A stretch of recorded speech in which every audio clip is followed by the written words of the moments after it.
Assalamualaikum warahmatullahi wabarakatuh.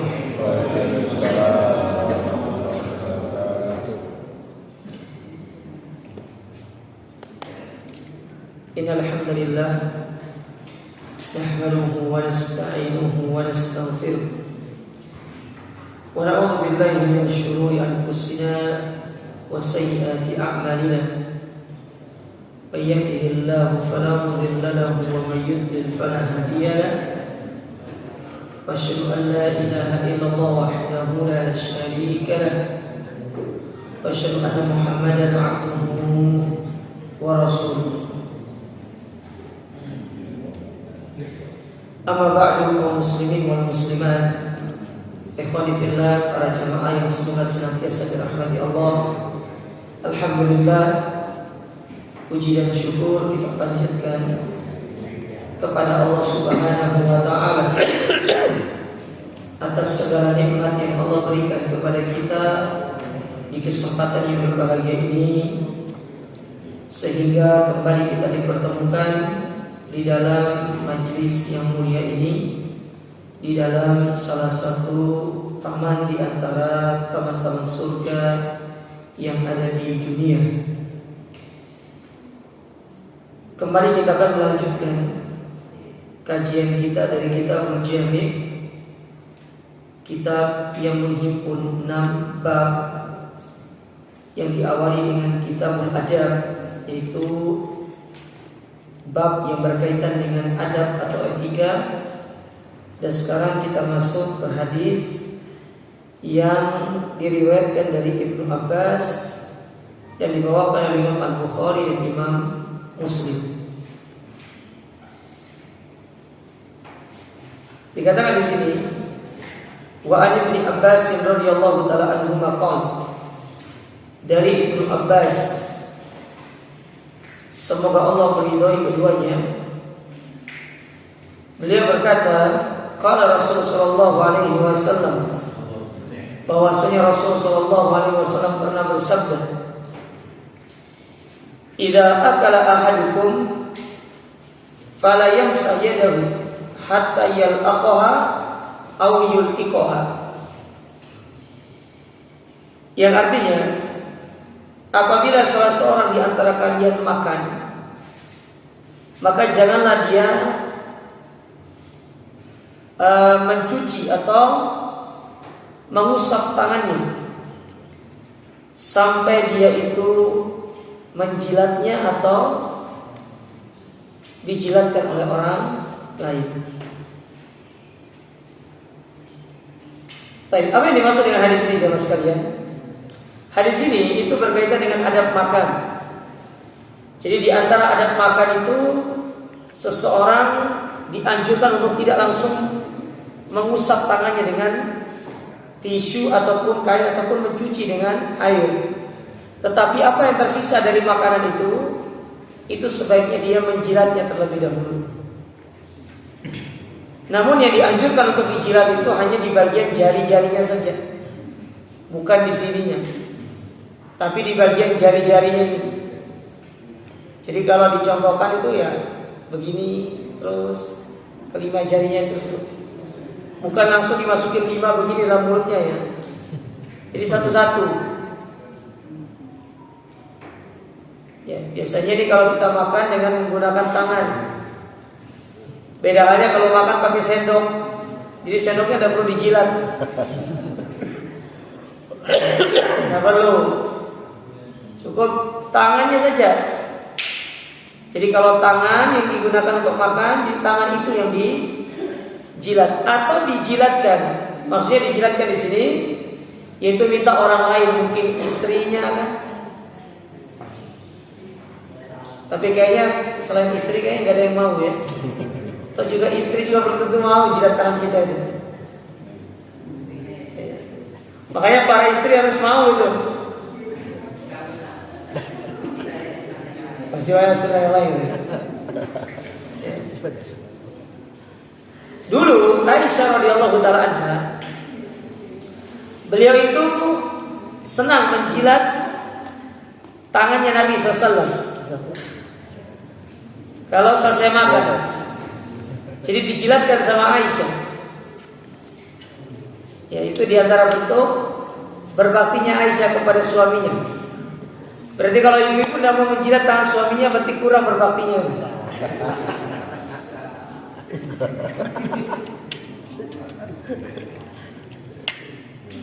Ini kalau bapak repot yang hadir sama istrinya, langsung di kantor Pak. Ya. Ya, jadi dia menjilat tangannya gitu ya. Ini tidak apa-apa antum kalau makan di luar, tapi ya bukan yang ini ya, ingat bukan telapak yang ini, tapi ujung aja. Karena kan umumnya kan kita mengambil makanan itu dengan jari jemari, ya, jari jemari kita, maka ujung jari ya. Kenapa demikian? Karena kata para ulama bisa jadi keberkahan makanan itu terletak pada sisa-sisa makanan yang ada di tangan kita. Kita tidak tahu keberkahan makanan itu di bagian mana.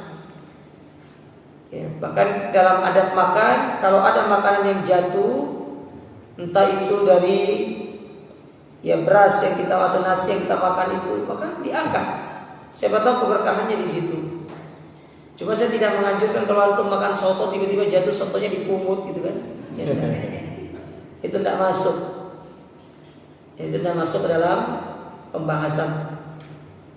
Ini misalkan kalau antum makan apa ya, nasi. Ya, nasi-nasi yang jatuh gitu kan, taruhlah dia ambil selama itu tidak kotor. Karena kalau kotor ya tidak perlu. Tapi selama dia tidak kotor, maka silakan untuk memakannya. Karena di balik itu bisa jadi disitulah keberkahan makanan tersebut. Taib. Di antara riwayat yang menjelaskan hal ini yang mirip ya, banyak sebenarnya. Seperti misalkan hadis yang diriwayatkan dari Sufyan ibn Uyainah dari Abu Zubair ibn Jabir yang dibawakan oleh Imam Muslim di dalam Sahihnya, bahwasanya Nabi SAW amara bilakil asabi' was-sahfa. Nabi memerintahkan untuk menjilat-jilat jari-jari tangannya. Jadi jari-jari tangan ya, bukan seluruh tangan gitu kan, jari-jarinya aja. Ya. Was-sahfa, begitu pula piring yang besar. Piring yang besar itu maksudnya sofa itu ada nampan. Tapi kalau nampan itu kayaknya jangan ya, bahaya. Apalagi kalau untuk makan di muka umum. Cukup jarinya saja. Wa qala, lalu Nabi mengatakan innakum la tadruna fi ayyatil barakah. Karena kalian tidak tahu, kata Nabi SAW, di bagian mana makanan itu terdapat berkahnya. Kita tidak ngerti. Ya, berkahnya makanan itu di sebelah mana kita tidak ngerti. Makanya kita disuruh untuk menjilat hasil apa bekas makan kita.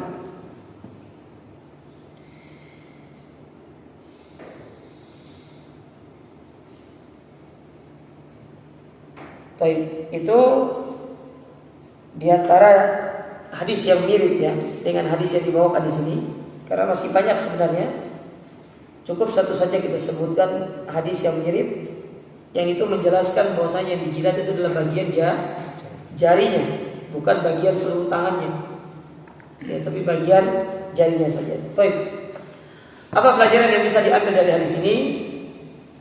Hadis ini mengajarkan kepada kita tentang istihbab lakil asabi' mimma alaqa biha min ta'amin qabla masliha aw basriha. Disunahkan kita itu menjilat jari-jari kita dari sisa-sisa makanan yang terdapat di jari tersebut sebelum kita mengusap atau mencucinya. Jadi jilat terlebih dahulu. Ya. Ini sunnah yang sudah mulai ditinggalkan. Karena kebanyakan orang sekarang itu makan pakai sendok. Memang secara dalil kata para ulama di antara kata Syalbani, makan dengan sendok itu lebih mendekatkan kepada sunnah secara ukuran, secara takaran. Karena Nabi itu sering makan dengan 3 jari. Nah, kenapa Nabi makan dengan 3 jari? Karena Nabi itu makanan pokoknya kurma. Makanan pokoknya kurma. Lah antum makan 3 jari makan nasi mandi.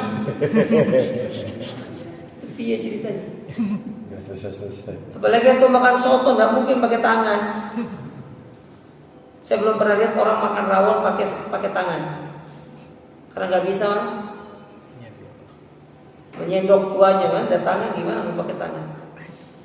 Ya. Jadi karena Nabi itu makanan pokoknya kurma, makanya Nabi menggunakan 3 jari. Nah, yang mendekati dengan sunnah 3 jari itu adalah dengan sendok. Jadi di satu sisi makan dengan sendok itu keutamanya itu dekat kepada sunnah Nabi, yaitu makan dengan 3 jari. Tetapi makan dengan tangan itulah yang sangat dianjurkan. Nah, sebisa mungkin kalau bisa menggunakan tangan dengan tangan, kecuali makanan yang memang harus menggunakan sendok, kayak makan buah gitu kan. Ya.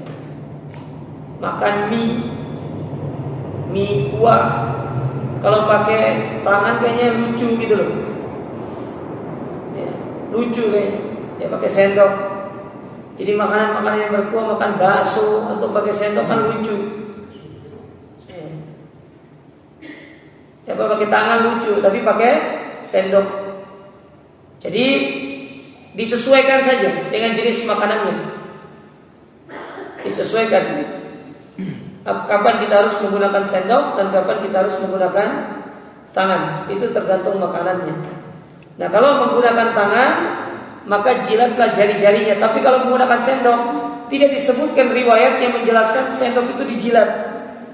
Apalagi mohon maaf ya, nanti pakai sendok diginikan nih, bolak-balik, nggak perlu. Itu tidak perlu. Karena yang diajukan di sini adalah jari, bukan sendok. Apakah sendok di zaman Nabi tidak ada? Jawabannya ada. Sendok di zaman Nabi itu ada. Ya. Sendok di zaman Nabi itu ada, tapi Nabi tidak menyebutkan tentang menjilat-jilat sendok tersebut. Baik.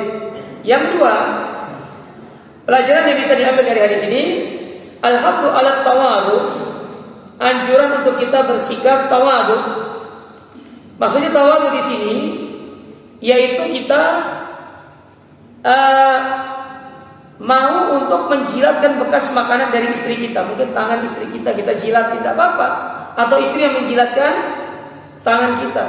Cuma terkadang itu hanya didapati pas pengantin baru kan.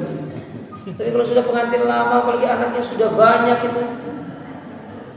itu hilang kayak gitu-gitu kan. Yang dulu itu ya istri, bekas makan istri dimakan sama suaminya.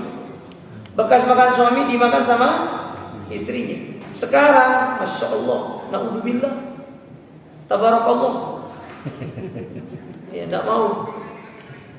Ya. Sudah nggak mau sekarang. Makanya ibu, sekali lagi saya katakan ya, di antara bentuk berbakti sama suami itu menjilat tangan suaminya, Bu. Ya. Nanti bapak-bapak bilang aja begitu nanti kalau di rumah Pak ya. Di antara bentuk berbakti sama abang ini, jilat tangan abang. Ya. Gak tahu nanti kira-kira mau atau enggak. Tapi jangan dipaksa, daripada ribut.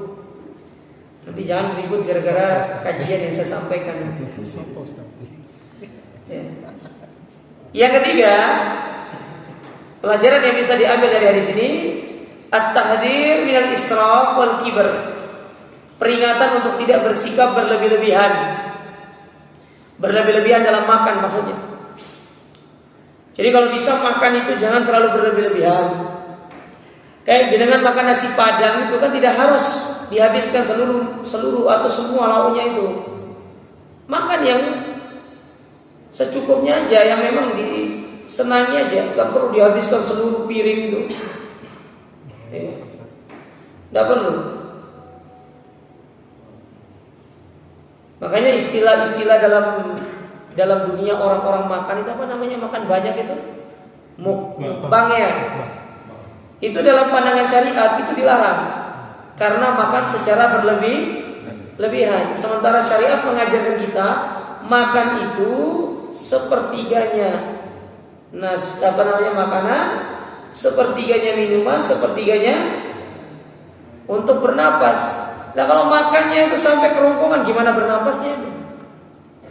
Karena saya pernah lihat ya video, satu orang makan nasi padang itu 10 bungkus. Serius. Ya, karena untuk tahu porsi nasi padang bungkus itu kan. Itu masih kita ingat dulu, kita waktu dulu jadi mahasiswa itu makan nasi padang itu kayak makanan mewah gitu loh ya. Karena habis uang kita kalau makan nasi padang itu. Jadi cari yang murah meriah, yang 10.000 tapi nasinya banyak meskipun lauknya sedikit. Apalagi kalau makan itu tuh nasinya ngambil sendiri, bebas. Paling senang kita.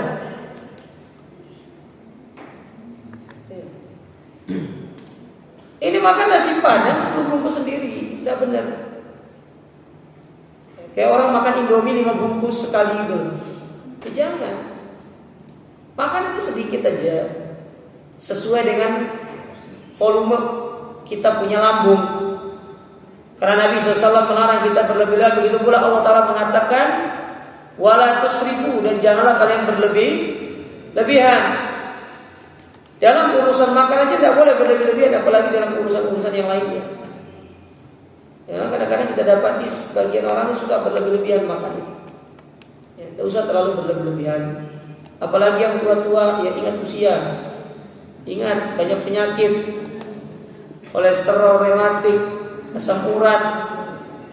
Ya. Jangan karena melihat makanan kesukaan akhirnya kalap, lupa diri. Dalam Islam itu, kalau sesuatu itu memudaratkan kita, meskipun dia halal, kita tidak boleh untuk melakukannya.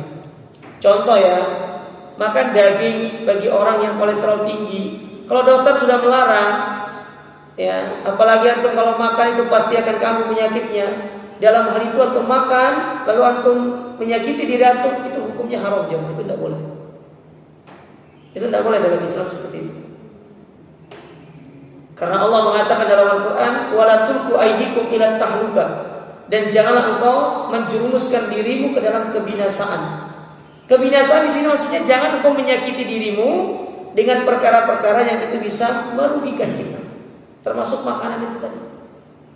Kalau memang dokter melarang kita makan daging karena faktor kesehatan, ini sudah. Bukan berarti daging itu haram, tidak. Cuma di saat ini kita sedang memiliki pantangan. Ya. Sedang memiliki pantangan.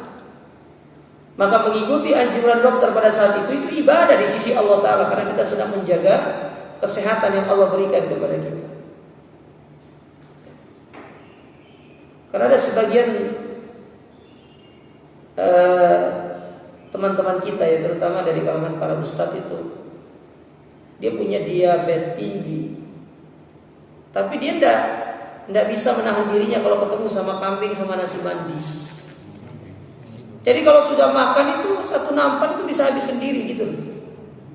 Setelah itu ya itu tepar jadinya, nggak bisa gerak. Kadar gulanya naik. Sudah gitu pakai obat nggak mempan, akhirnya ya sudah diam, tidak bisa ngapa-ngapain. Ya ini termasuk perkara yang sebaiknya dihindari, karena nggak bagus seperti ini jemaah sekalian. Ya jangan terlalu kita berlebihan. Ya, makanya orang yang baik itu adalah orang-orang yang mu'tadil. Mu'tadil itu adalah pertengahan, tidak lebih tidak kurang. Jangan pula pelit sama diri sendiri. Nanti nggak mau makan enak, padahal tidak ada penyakit, uang ada tapi tidak mau makan enak. Ini namanya bakhil, namanya pelit. Sementara kita diperintahkan oleh Allah Ta'ala untuk menikmati rizki yang Allah berikan kepada kita selama perkara tersebut tidak melampaui batas. Gak ada masalah. Syekh Utsaimin itu pernah ditanya, apakah termasuk berlebih-lebihan ketika seseorang ingin membeli mobil yang mewah dan itu menjadi kebutuhan dia dan dia punya uang. Kata Syekh Muhammad bin Shalih Al-Utsaimin, bukan. Selama itu kebutuhan, kita punya uang, maka silakan untuk membelinya. Karena itu menjadi kebutuhan kita. Kecuali kalau bukan kebutuhan, maka itu yang sebaiknya dihindari. Taib. Itu hadis yang berkaitan dengan dilarangan untuk kita mengusap tangan kita sampai kita menjilat atau dijilatkan. Sekarang kita pindah hadis berikutnya. Hadis dari Abu Hurairah radhiyallahu taala anhu. Qala Rasul sallallahu alaihi wasallam, bahwasanya Rasul sallallahu alaihi wasallam pernah bersabda, "Liyusallimu as-saghiru 'alal kabir wal ma'ru 'alal qa'id wal qalil 'alal katsir." Wa fi riwayatin li muslimin war raqib 'alal mashi. Dianjurkan untuk memberikan salam dari yang kecil kepada yang besar. Jadi yang kecil menyalami yang besar. Yang berjalan memberikan salam kepada yang duduk. Yang sedikit memberikan salam kepada yang banyak. Kemudian dalam riwayat Muslim ditambahkan yang sedang di atas kendaraan kepada yang sedang berjalan. Ini sunnahnya. Jadi yang kecil kepada yang besar. Jadi kalau kita ketemu sama orang yang lebih tua dari kita, ucapkanlah salam. Karena itu haknya orang tua untuk disalami terlebih dahulu. Meskipun antum ustaz. Iya. Karena tidak mengharuskan ustaz itu yang disalami, tapi ustaz harus memberikan contoh. Karena sebagian ustaz itu tidak mau dia salam duluan. Dia yang disalamin. Saya lo ustaz gitu kan. Ya terus kalau jenengan ustaz, kenapa harus disalamin duluan kan? Ya tidak gitu konsepnya. Kalau memang kita lebih kecil secara usia, salam kepada yang lebih tua. Bahkan Nabi SAW mengatakan, atau para ulama mengatakan, mereka mengatakan tidak masalah ketika kita menyalami, kemudian kita bersalaman dengan mereka, lalu kita mencium tangan orang yang lebih tua dari kita, tidak ada masalah. Tetapi jangan sampai terlalu berlebih-lebihan. Mencium tangan, silakan untuk dicium tangannya. Mau dicium tangannya bolak-balik nggak apa-apa, ya. Tidak ada masalah. Itu bagian daripada adab. Bahkan kalau antum lihat para syekh yang ada di Saudi, di Medina contohnya ya, kalau mereka ketemu sama murid-murid mereka, bukan dicium tangannya saja, tapi dicium keningnya, ya, dicium keningnya. Dan itu adab kepada kepada al-ulama, kita mencium keningnya. Ya. Makanya kepada guru-guru kita kalau bisa dicium keningnya. Tapi saya tidak minta untuk mencium kening saya, jangan. Terus. Ya. Jangan. Ya. Dan tidak usah mencium tangan saya juga. Saya tidak pantas untuk dicium tangannya. Untuk cium tangan ustadz yang lebih sepuh aja. Ya. Kalau kita masih muda ya, untuk ikut main bola aja sama saya, nggak apa-apa. Ya, jangan cium tangan. Ya. Jadi mengucapkan salam kepada yang lebih besar. Begitu pula yang berdiri, yang jalan kepada yang duduk. Jadi kalau antum lagi jalan ketemu sama orang duduk, salami. Ya, itu hak dari orang yang duduk untuk disalami. Ustaz, apakah disalami itu kepada semua orang? Anjurannya kepada semua orang. Tetapi kalau antum ragu apakah dia muslim atau tidak, ya udah enggak usah. Karena jangan sampai kita melakukan satu ibadah tapi didasari dengan sifat keraguan-raguan. Itu tidak boleh. Ya, tidak boleh melakukan ibadah didasari sifat keraguan-raguan. Contoh, mana penerapan tidak boleh beribadah dalam bentuk kita itu ragu. Seperti ketika kita ragu, apakah sekarang itu tanggal 30 Sya'ban atau tanggal 1 Ramadan. Ya. Itu namanya ragu-ragu. Makanya nggak boleh beribadah dalam kondisi ragu-ragu. Ya. Kayak seperti orang menentukan kapan masuk 1 Syawal, 1 Ramadan itu. Kalau dia ragu-ragu, maka Nabi mengajarkan kita untuk menyempurnakan. Jangan melakukan ibadah dalam kondisi kita ragu-ragu. Kayak contoh yang orang tawaf, misalkan dia ragu, ini putaran keempat atau kelima, antum ragu, ya. Maka jangan berjalan ketika antum ragu, tapi tetapkan posisi antum. Dan para ulama memberikan sebuah solusi. Kalau lagi tawaf lupa putaran 3 atau 4 atau 5, maka yang paling afdal itu mengambil putaran yang paling kecil. Ambil yang paling kecil. Kalau 4 5 berarti 4. Kalau 3 4 berarti 3. Ya. Sama seperti antum sholat, antum lupa jumlah rakaatnya. Ya. Antum lupa apakah ini rakaat ketiga atau keempat ya. Antum ambil yang paling kecil. Setelah itu nanti antum melakukan sujud sahwi untuk menyempurnakan sholat tersebut karena kita itu lupa. Makanya Islam itu melarang kita untuk melakukan ibadah dalam kondisi ragu-ragu, tak boleh.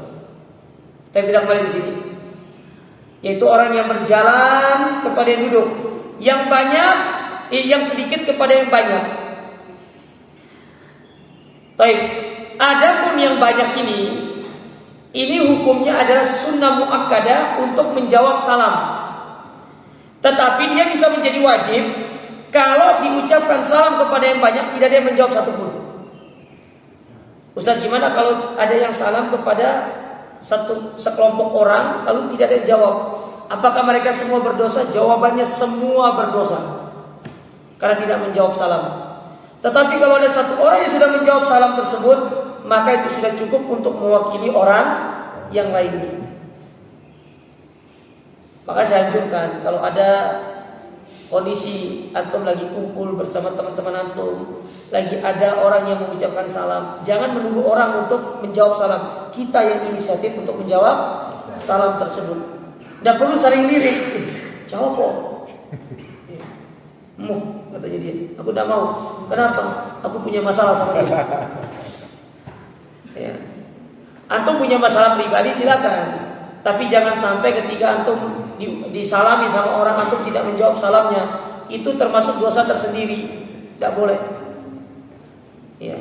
Kita harus bersikap adil, jemaah. Bersikap bijak. Ya. Ketika ada orang menyalami kita meskipun itu adalah orang yang kita benci, jawablah salamnya, karena haknya dia itu adalah untuk dijawab salamnya. Orang banyak ya kaum muslim itu gitu, punya masalah pribadi tapi dibawa dalam ranah ibadah, itu tidak boleh, itu terlarang. Ya, itu sangat dilarang dalam agama kita. Baik. Sekarang timbul masalah seperti ini. Ustaz, gimana kalau sekiranya ada orang lagi jalan, dia orang tua, melewati sekelompok pemuda yang sedang duduk. Pertanyaannya, siapa yang harus mengucapkan salam terlebih dahulu? Yang jalan ini tua, yang duduknya muda. Sementara tadi kan kaedahnya yang tua, yang muda menyalami yang tua, yang berjalan menyalami yang duduk. Nah sekarang nih masalahnya, yang jalan itu yang tua, yang duduk itu yang muda. Nah, kira-kira siapa yang menyalami terlebih dahulu? Siapa, Bu? Ini mewakili suara orang tua. Yang betul adalah yang mana, Bu? Bapak-bapaknya yang mana? Yang jalan atau yang muda? Panggil. Iya. Kalau bertemu dengan kondisi demikian, ketika kita mendapati ada satu kasus yang jalan itu yang tua, yang duduk itu yang muda, mana yang terlebih dahulu mengucapkan salam? Maka dalam hal ini para ulama mengatakan, ya as-shaghir yusallim alal kabir. Yang muda mengucapkan salam kepada yang tua, meskipun dia kondisinya lagi duduk. Karena orang tua itu dia memiliki keutamaan, memiliki kedudukan. Sampai-sampai Nabi SAW mengatakan, al-barakatu ma'a akabirikum, keberkahan itu ketika berkumpul bersama orang-orang yang sudah tua. Tua di sini ada dua penafsirannya. Tua secara ilmu, tua secara usia.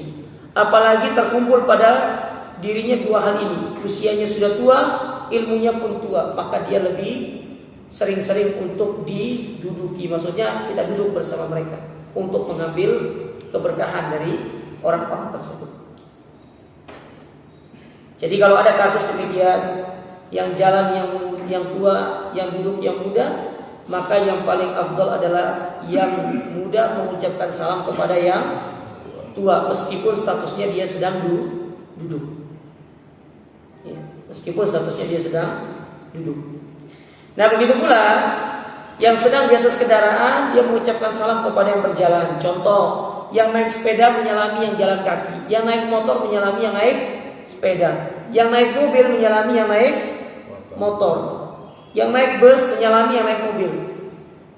Tapi gimana ceritanya untuk salami? Yang naik pesawat menyalami yang naik bus.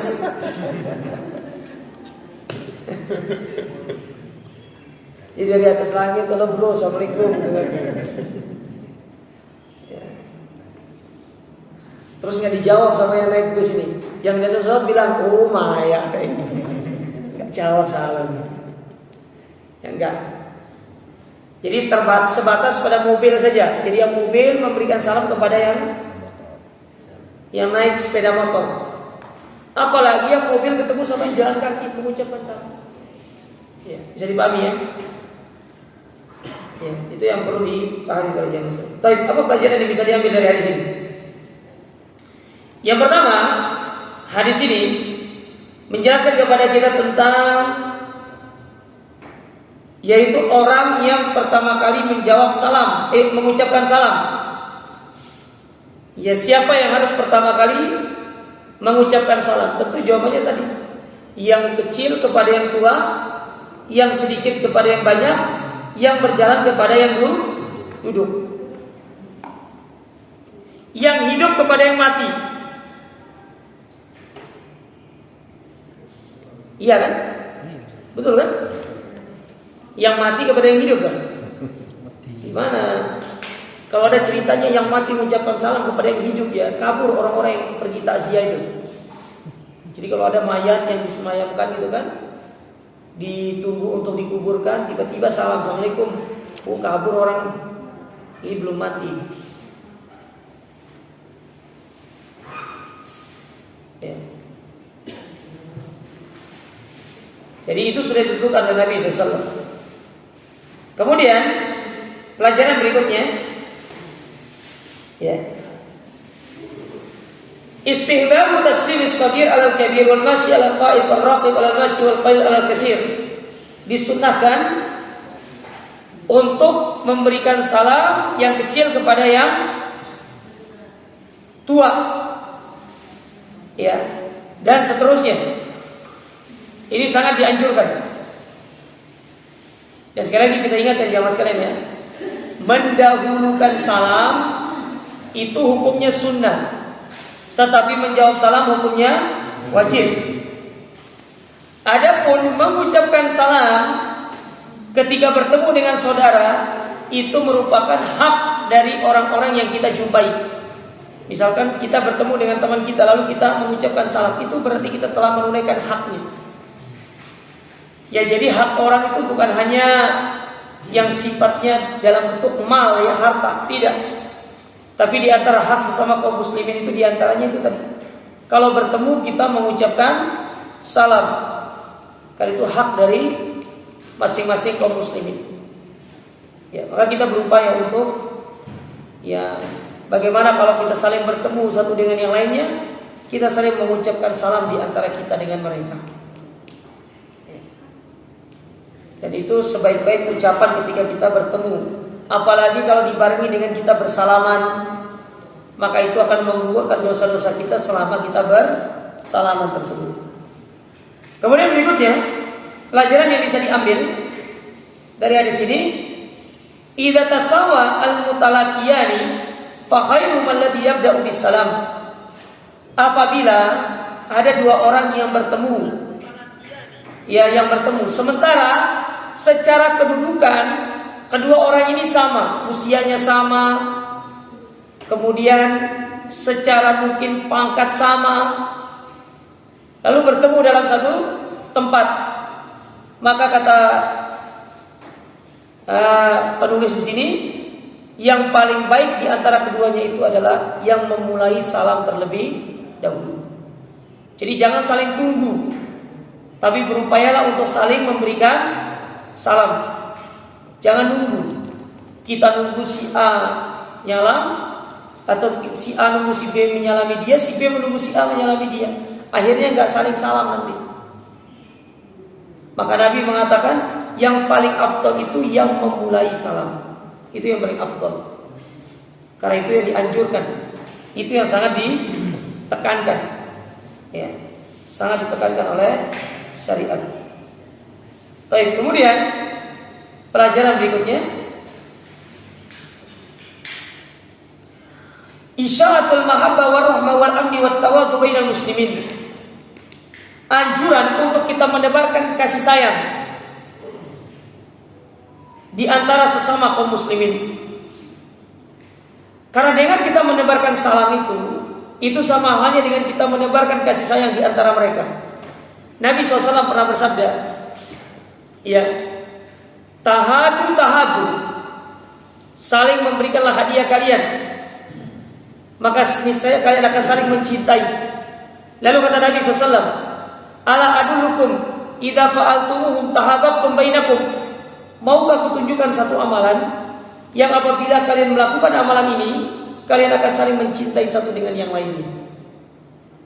Maka kata para sahabat, apa itu ya Rasulullah? Maka Nabi mengatakan, afsus salama bainakum, tebarkan salam di antara kalian. Jadi kalau ketemu kita saling mengucapkan salam. Karena itu dapat menjadikan kita saling mencintai satu dengan yang lainnya. Ya. Apalagi dengan sahabat-sahabat kita yang lama, kebetulan mungkin kita ketemu dengan satu orang, yang satu orang ini mungkin tinggalnya dekat dengan sahabat kita yang lama tersebut, maka titipkan salam kepada dia. Karena ini dapat membangun hubungan cinta kasih di antara sesama kaum muslimin. Maka jangan pelit-pelit dengan salam, gratis salam itu, jangan pelit. Ya, ketemu sama saudara salam, ketemu sama teman salam, tetapi tidak boleh seseorang mendahului untuk mengucapkan salam kepada orang kafir. Kalau orang kafir itu mengucapkan salam kepada kita, maka kita wajib untuk menjawab, tapi menjawabnya tidak dengan lengkap. Cukup dengan mengatakan wa'alaikum. Gitu doang. Enggak lengkap. Waalaikumsalam warahmatullahi wabarakatuh. Seperti itu. Tapi hanya menjawab dengan wa'alaikum. Apa artinya wa'alaikum di situ? Wa'alaikum di situ adalah kita sedang berdoa kepada Allah supaya Dia mendapatkan hidayah. Karena kita tidak boleh mendoakan keselamatan bagi orang kafir, meskipun itu adalah kedua orang tua kita. Kita tidak boleh mendoakan minta ampun karena mereka meninggal dalam kondisi kafir. Ya. Karena ampunan itu hanya Allah berikan kepada orang Islam. Ya. Dan itu pernah dilakukan oleh Nabi SAW kepada pamannya. Abu Thalib meninggal dalam kondisi kafir, tidak mau masuk Islam. Maka Nabi SAW beliau berazam untuk terus berdoa kepada Allah supaya Allah mengampuni pamannya Abu Thalib. Maka Allah menegur Nabi SAW dengan mengatakan, maka Nabi wal mu'minin an yastaghfir. Ya, tidak sepatutnya bagi orang-orang yang beriman dan seorang nabi untuk memintakan ampun kepada karib kerabat mereka, padahal mereka adalah orang-orang kafir. Tidak boleh. Ya. Yang ada itu adalah kita mendoakan dia supaya dapat hidayah ketika dia masih hidup. Dan ketika dia sudah meninggal dunia, ya sudah. Kita tidak perlu untuk mendoakan dia. Ini akidah Islam yang diajarkan kepada kita. Jadi bukan saya yang ngomongin, ini akidah Islam. Saya menyampaikan apa adanya. Ya. Itu jelas hadis dalilnya di dalam Al-Quran jelas. Allah melarang Nabi SAW untuk memintakan ampun kepada Allah terhadap pamannya Abu Thalib Yaitu dalam ayat, saya carikan ayat dulu ya.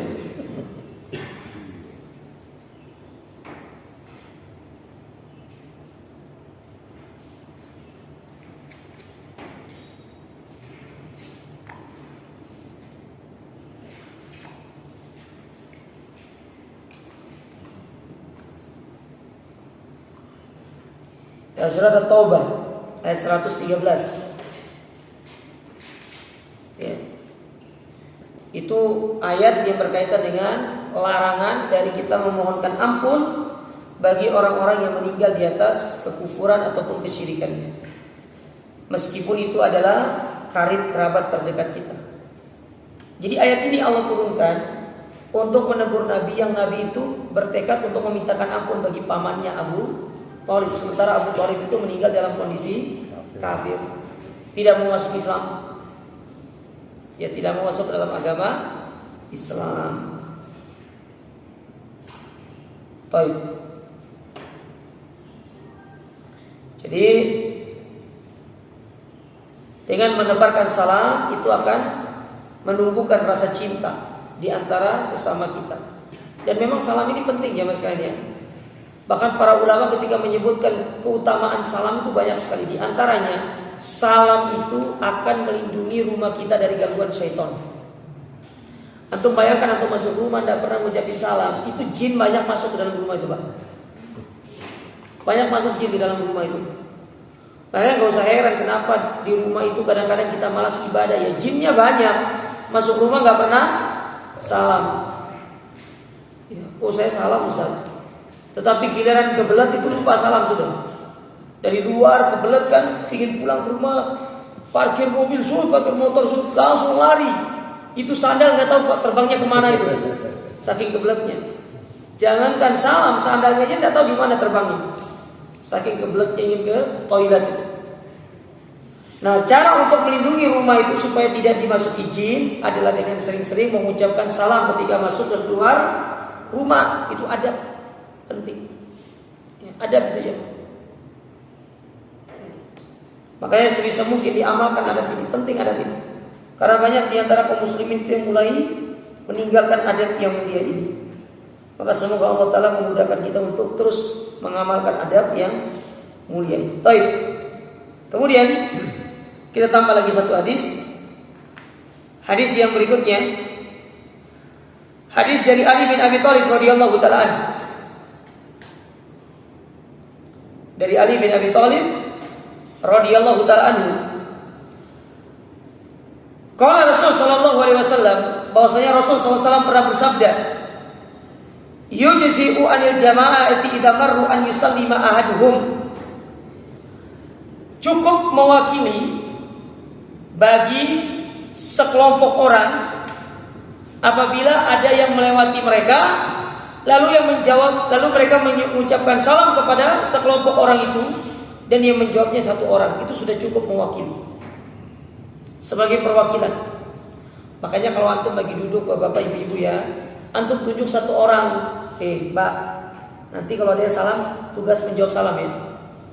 Kita mau ngobrol. Ya, jangan pula seperti itu. Tapi sebaiknya ada satu orang yang menjawab. Lalu apa kata Nabi SAW? Wa yujzi'u anil jama'ati an yaruddaha ahaduhuma, dan cukup mewakili satu orang, diwakili oleh satu orang apabila ada satu kelompok jamaah melewati sekelompok orang untuk mengucapkan salam kepada mereka. Contoh ya, ada 5 orang melewati sekelompok orang lewat. Nah, ada satu orang yang mengucapkan salam untuk mewakili 5 orang itu sudah cukup. Ya, tidak perlu mengucapkan salam semuanya. Satu orang yang mewakili sudah cukup. Kayak kita lagi naik mobil, kendaraan bersama keluarga, itu kan rombongan tuh. Ya cukup sopirnya aja yang mengucapkan salam. Ibunya nggak usah ikut-ikut gitu kan. Biar suaminya aja. Begitu pula sebaliknya. Ya, orang yang menjawab salam dari kalangan jamaah tadi, sekelompok orang tadi, itu sudah cukup satu orang. Tapi meskipun yang sangat dianjurkan itu masing-masing menjawab salam. Ya, masing-masing menjawab salam. Baik. Apa pelajaran yang bisa diambil dari hadis ini? Hadis ini mengajarkan kepada kita bahwasanya ya, hukum menjawab salam bagi sekelompok orang ketika mendapati ada orang yang menyalami kepada mereka itu adalah fardu kifayah. Ya, fardu kifayah. Jadi hukum menjawab salam itu fardu kifayah kepada masing-masing orang itu. Tetapi ketika tidak dijawab oleh semua orang itu, maka dia masuk ke dalam kategori fardu ain. Dan kalau tidak dijawab, sengaja tidak dijawab, maka dia berdosa. Seluruh orang yang ada di situ dia berdosa karena sengaja tidak mau menjawab. Ya, sengaja tidak mau untuk menjawabnya. Ya. Kemudian pelajaran berikutnya yang bisa diambil dari hadis ini bahwasanya ya, satu orang itu sudah mewakili satu jamaah. Ya. Jawaban satu orang itu sudah mewakili satu jamaah. Makanya para jamaah sekalian, ini adab ya, yang terkadang sering dilupakan. Itu kita memperhatikan masalah menjawab salam ini. Ya. Karena ini adab yang sangat penting. Itu dapat menjadikan hubungan kita dengan orang lain itu bisa semakin baik dengan kita memperhatikan adab-adab yang seperti ini. Baik, para jamaah sekalian, ini 3 hadis yang bisa kita ambil pada kesempatan yang berbahagia ini. Ada yang mau bertanya?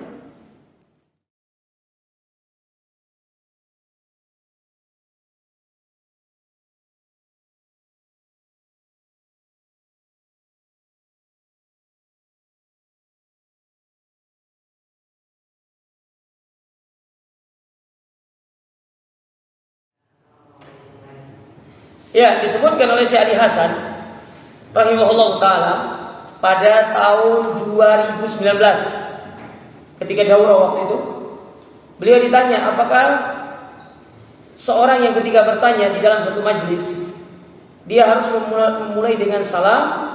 Kata beliau, berdasarkan penjelasan dari Syekh Albani dari hadis-hadis yang diteliti oleh Syekh Albani, maka tidak perlu untuk mengucapkan salam ketika ingin bertanya di dalam satu majelis. Cukup mengatakan afwan Ustaz mau bertanya. Cukup seperti itu. Dan itu kita dapati juga prakteknya ketika kita sedang duduk di majelis-majelis para ulama yang ada di Masjid Nabawi. Ketika mereka bertanya, mereka jarang mengucapkan dan hampir tidak pernah mengucapkan salam ketika bertanya. Langsung. Ya. Ahsanallahu ilaikum, semoga Allah memberikan kebaikan kepada antum ya Syekh, izin bertanya, seperti itu. Ya. Kenapa tidak perlu mengucapkan salam? Karena salam itu tadi sudah diucapkan oleh ustadznya, oleh yang berceramah. Ya, tidak perlu. Ya. Tetapi kalau mau mengucapkan salam juga tidak apa-apa. Tapi kalau adab yang diajarkan oleh para ulama, maka tidak perlu untuk mengulangi salam. Karena kita masih dalam satu majelis yang kita sudah awali salam tadi di pembukaan majelis tersebut. Bisa dipahami para jamaah sekalian. Ini yang disebutkan oleh Syekh Albani dan dikutip oleh Syekh Ali Hasan Al-Halabi rahimahullahu taala. Hadza wallahu taala a'lam bis-shawab. Ada lagi?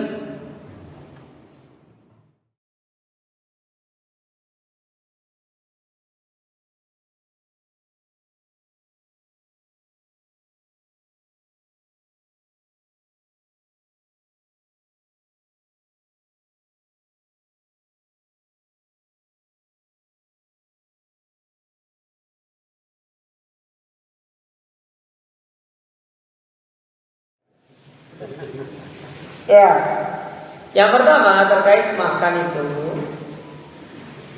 memang Nabi SAW mengajarkan kepada kita itu makan dengan 3 jari tadi. Nah, penjelasan para ulama tadi seperti yang saya katakan, kenapa Nabi makan 3 jari? Karena beliau makan kurma.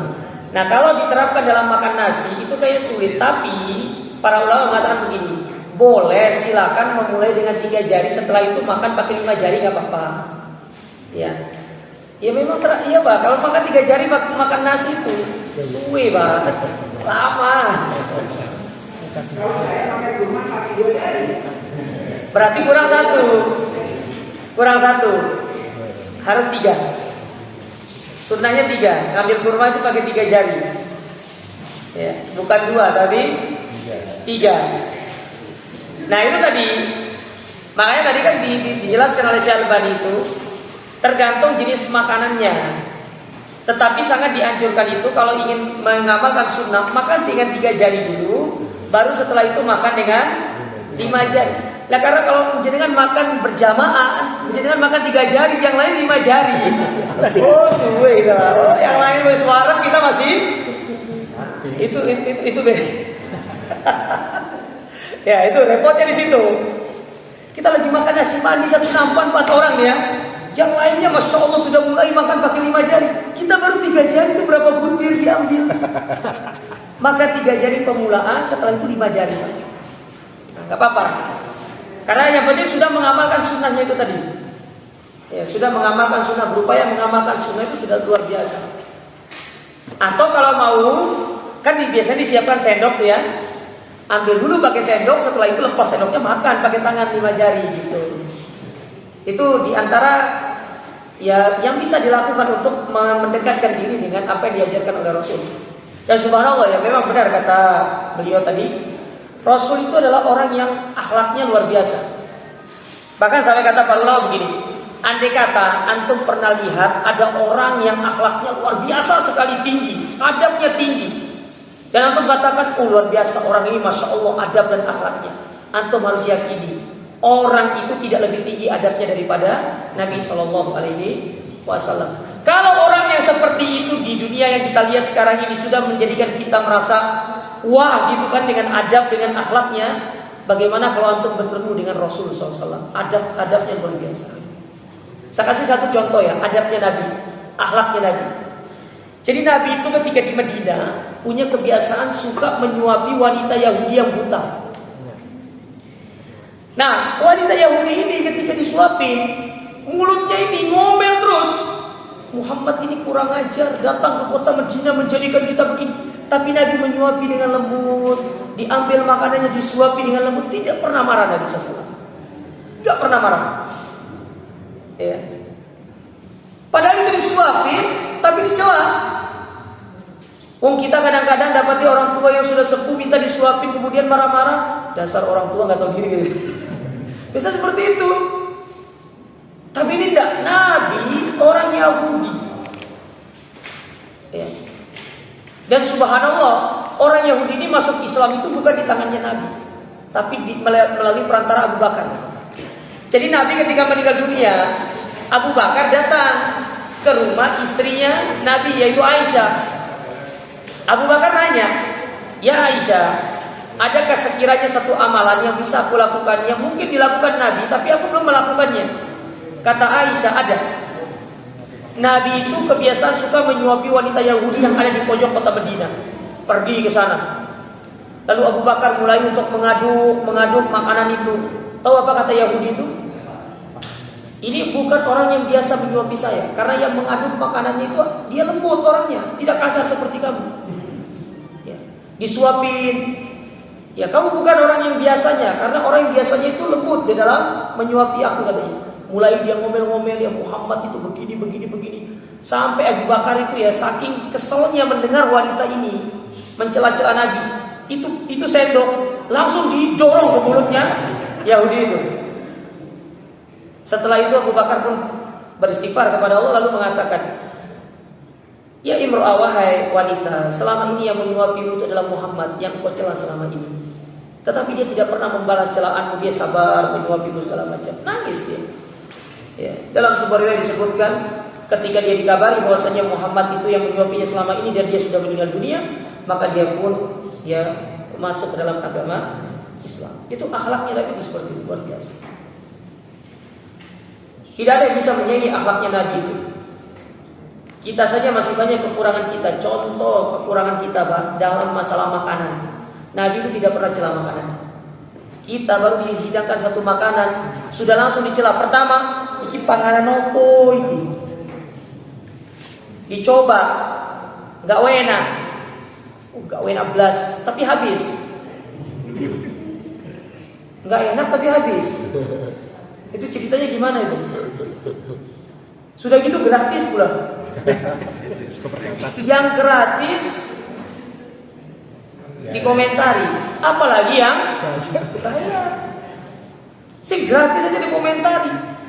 Nabi tidak pernah mencela makanan itu. Pernah dihidangkan Nabi itu dog. Dog itu biawak padang pasir. Dan dia hitungannya hewan herbivora karena dia makan tumbuhan. Dihidangkan dog, Nabi nggak makan dog itu. Nabi nggak ngomong, ini makanan apa? Saya ini Nabi, kok kamu kasihnya seperti ini? Kenapa kamu nggak kasih kambing ke saya? Nabi nggak ngomong begitu. Nabi ketika dihidangkan, langsung didorong makanan itu ke sana, didiamkan. Tahu apa kata tuan rumah yang menghidangkan makanan itu? Ya Muhammad, kenapa kau tidak makan? Nabi itu mau bilang, saya tidak mau makan makanan ini. Ya, tapi bahasanya itu loh, bahasanya luar biasa, bagus sekali bahasanya. Kata Nabi SAW, afwan, makanan ini tidak dikenal di kaumku, jadi aku tidak terbiasa memakannya. Jadi mau nolak tapi dengan bahasa yang halus. Ya. Kita aja kadang-kadang istri buatin kopi kurang gula atau buatin teh kurang gula sudah bilang, wah istri nggak bisa masak gitu kan? Itu contoh kita itu tidak masih harus belajar dengan akhlaknya Nabi Shallallahu Alaihi Wasallam. Kemudian yang kedua, boleh saja seorang yang lebih tua itu mengucapkan salam kepada yang muda dengan tujuan tadi Pak benar, dengan mengajarkan. Karena orang sekarang itu yang perlu diajarkan anak-anak muda itu. Ketemu sama yang lebih tua, wala salam wala kalam, nggak ngomong belas. Apalagi kalau dia ketemu yang lebih tua dan yang lebih muda ini, dia memiliki jabatan, kedudukan, seolah-olah dia tuh merasa dirinya harus dihormati. Ini salah, tidak benar seperti itu. Islam tidak mengajarkan demikian. Setinggi apapun kedudukan kita dalam urusan dunia, ketemu sama orang yang lebih tua, tetap antum harus mengucapkan salam kepada yang lebih tua. Maka tidak apa-apa diajarin kepada yang muda ini. Karena yang muda-muda ini banyak yang mulai melupakan hal tersebut. Bahkan bukan salam yang disampaikan kalau ketemu sama yang lebih tua. Ya ketemu sama yang lebih tua nanti bilangnya, "What's up bro?" gitu kan. "Halo bro," katanya gitu. Tua dipanggil bro. Ini termasuk apa namanya istilahnya ya dalam mana itu sudah mulai etika kita ini kurang jauh dari tuntunan syariat. Padahal syariat Islam itu adalah sangat memperhatikan masalah etika, perhatikan masalah adab. Kita ini sudah mulai banyak melupakan etika kita sebagai seorang muslim, dan itu perlu untuk diajarkan. Makanya perlu ya anak-anak muda yang masih muda itu belajar tentang tata cara bermuamalah dengan yang lebih tua. Ya, meskipun kita itu memiliki posisi atau kedudukan yang tinggi di dalam satu pekerjaan atau lembaga gitu, tetap berikan salam kepada yang lebih tua. Dan yang lebih tua jangan sungkan-sungkan ngajarin. Ya, jangan sungkan-sungkan untuk ngajarin. Tidak apa-apa, diajarkan, diingatkan. Dan itu masuk ke dalam kategori ta'awun 'alal birri wat taqwa, saling tolong menolong di atas ketakwaan. Dan itu juga masuk ke dalam bab amar ma'ruf nahi mungkar. Sangat dianjurkan. Ya, sangat dianjurkan. Untungnya kita tidak hidup di zaman pemerintahan Umar. Umar itu ketat. Ketat sekali Umar itu. Ada orang tua ngucapin salam kepada yang muda itu yang dimarah, bukan yang tua. Kenapa kamu tidak salam? Itu Umar kayak gitu, ketat Umar itu. Sampai-sampai di pasarnya saja nggak boleh orang jualan di pasar. Kayak contoh misalkan pasar di sini, pasar apa ya? Dekat sini. Pasar Pagisangan lah yang paling jauh. Antum nggak boleh jualan di pasar kalau antum tidak belajar fikih tentang jual beli. Harus tamat baru boleh jualan di pasar. Itu kalau diterapkan di zaman sekarang nggak ono sing jualan. Yang ada pasar itu kosong. Nggak ada. Zaman Umar begitu. Jadi kalau mau jualan harus paham fikih jual beli, karena itu merupakan syarat mau jualan di pasarnya Umar bin Khattab radhiyallahu taala anhu. Ya. Tapi kemudian yang terakhir tadi saya lupa Pak apa? Yang nomor 3 tadi? Suci. Oh, suci. Suci itu dalam Islam, dalam pandangan syariat itu disebut dengan maksum. Dan maksum itu nggak ada orang maksum kecuali para nabi. Manusia itu nggak ada yang suci, tapi berupaya untuk mencapai derajat suci. Jadi antum nggak boleh mengatakan diri antum saya disuci. Ya, nggak boleh mengatakan demikian. Kecuali kalau antum mengatakan saya suci dari hadas dan najis, benar setelah antum berwudu. Tapi kalau antum mengatakan diri antum suci dari dosa, nggak ada yang tidak terlepas dari dosanya. Semua manusia melakukan perbuatan dosa. Mau jamaah, mau ustadz, mau orang kaya, mau orang miskin, mau dia pejabat, mau dia rakyat jelata, semuanya melakukan perbuatan dosa, nggak ada. Jadi nggak boleh kita menganggap diri kita itu suci, tapi berusaha untuk mencapai derajat suci. Itu yang betul. Ya. Makanya jangan pula antum mengatakan di hadapan orang, ya saya suci, ya, enggak. Tapi berupaya supaya kita menjadi orang yang suci. Dan orang yang suci itu adalah orang-orang yang bertakwa kepada Allah Subhanahu wa taala. Tapi pertanyaannya begini sekarang.